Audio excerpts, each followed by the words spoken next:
What's up, YouTube family? This is your boy Jonathan Evans, and listen, you don't want to miss this one because it's something we all struggle with, the balancing act. Let's get into it right now.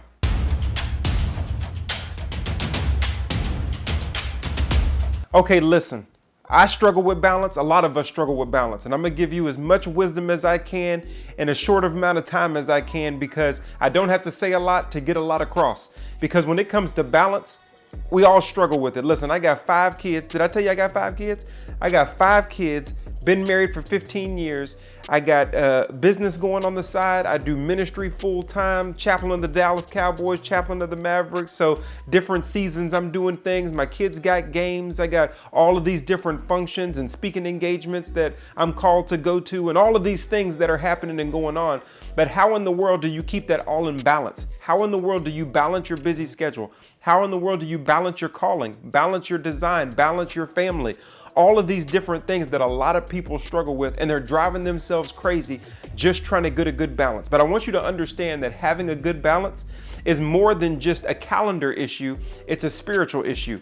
Proverbs 11 says, 11:1 lets you know that an unjust balance, an unweighted balance is an abomination to the Lord, but a healthy balance is the Lord's delight. So it actually brings the Lord delight that we pay attention to how we balance things.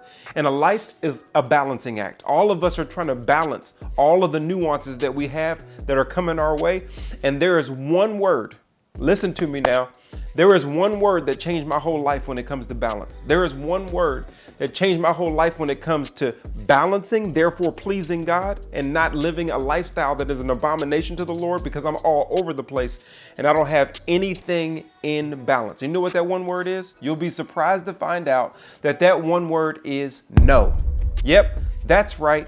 No. The more you say no is actually the more you're able to say yes to the things that are most important. The more you're able to recognize your priority list and say no to the things that are not your priority, even if they're an opportunity, even if it looks like it's a big door that's opening, even if it looks like it's a once in a lifetime and you just have to do it, which I don't really believe in once in a lifetime because every time I say that to myself, then the next day it happens again. So you got to understand that there's going to be a great word that you need to add to your arsenal, and that is no. If you have trouble with saying no, you have trouble saying yes to a just balance that brings the Lord to light. Let me say that again. If you have trouble saying no, if you're like I used to be, the type of person who's thinking, I just can't say no. It's another opportunity. Yes.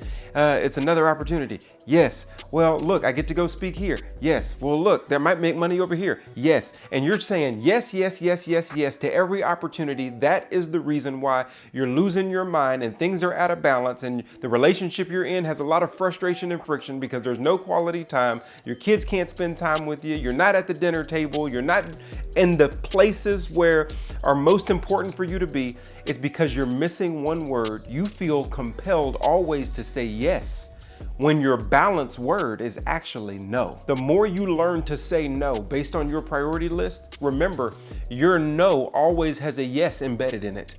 Your no always has a yes embedded in it. I know I was talking to my sister Priscilla. I was actually watching Anthony, and he was talking about a time he was talking with Priscilla, and we've all talked about it in our family, that Priscilla says no to a lot of speaking engagements. I had to learn to do that because I said yes too often. But Priscilla will say no to a lot of speaking engagements because she knows that the reality is they can get another speaker. They can find another voice. They can have someone else come up there, and yeah, they may not be able to do it exactly like Priscilla does it, I know. But the idea is their event can keep going with another voice or another person who has the time at that moment to put that on their schedule and make sure it's an opportunity that keeps them in good balance, but they're able to do what they're called to do. The reason why Priscilla says I will say no because those conferences can find another speaker is because if I say yes to that conference, and I end up missing my son's game, she has 3 boys, if I end up missing their games, then I ended up saying yes to that conference and no to my sons. But watch this, they can get another voice. My sons can't. They only have one mom. They need my voice. And if they're missing my voice, it is not a replaceable voice. For my sons, it's not replaceable. For the conference, it is replaceable. The question that you have to ask yourself is, where is your voice your presence, your personhood, your being there and being visible and having your passions and purpose involved in that place. Where are those places that you cannot be replaced? Where are those places that you cannot be replaced? That you know that's where God has you. And if you're not there, there is a huge void that nobody else can do. Nobody else can replace. Nobody else can have that voice, can have that presence, because you are the only dad, the only mom, the only friend, the only one that is supposed to be in that position. Well, sometimes you're going to have to recognize what that place is so that you can say yes to it a lot more than you may say yes in the places where you can easily be replaced and someone else can do that job. You got to think about that, because if you don't think through that, you will have an unjust balance in your life. I think about that with my wife all the time. There are all these speaking engagements and all of these opportunities, which I'm blessed to have. You know, we'll often say, man, I'm so blessed. I got all these opportunities. I'm so blessed. I got all of these things that I'm getting into. I'm so blessed. I got all of these career options. I'm so blessed. I got all of these people calling me and needing me and pulling on me. And that is a blessing until it actually becomes your curse. That is a blessing until it actually becomes an abomination to the Lord, because it becomes this unjust balance when we're not able to say no so that we can say yes, because too many yeses in the wrong direction will be no's in the places that you need to be the most.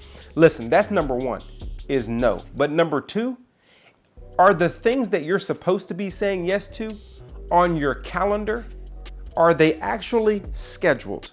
Do you actually say, you know, this is so important, I have to make sure it's something that I don't miss? In my life, a date night with my wife is something that I am not going to miss and something that I am going to schedule, because the Bible says, love your wife like Christ loves the church. I'm in ministry. The Bible doesn't say love the church more than your wife. It says love your wife like Christ loves the church. And what a lot of people in ministry do, if I can just talk about me for a second, is that they end up loving the church tangibly more than they love their wife. But that's not Christ's command. The church is Christ's wife.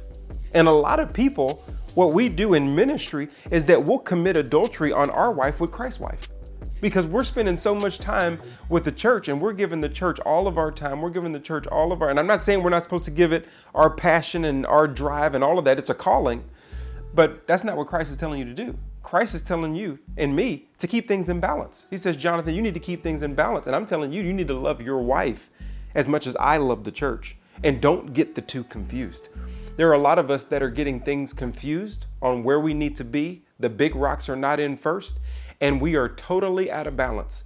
The question is, when it comes to loving my wife, do I love her like Christ loves the church?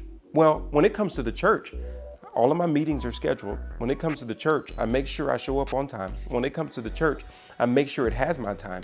When it comes to the church, I make sure that I'm there doing what I'm supposed to do based on the job description that I was given. When it comes to the church, I show up passionately. When it comes to the church, I talk to people with a servant heart. I serve because I want to grow. When it comes to church, I'm doing all of these things. The question is, do I have my balance right?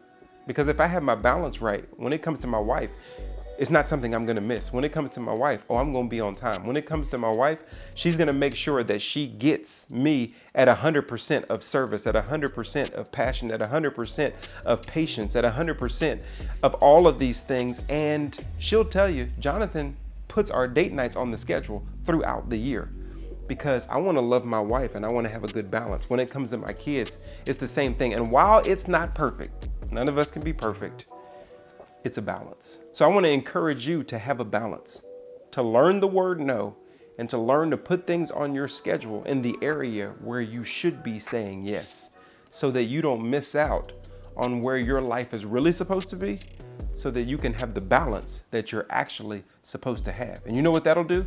That'll make sure that you please God, and you'll actually feel more stable yourself. Listen, be steadfast, unmovable, always abound in the work of the Lord, and know that it will not go in vain. It'll be hard, but it will not go in vain. You will have a great balance, and I want you to have it, and I want all of your friends to have it. So make sure you like, share, and subscribe. Listen, I can't wait to see you next time. Share this video. Let's get balanced together. Let's go.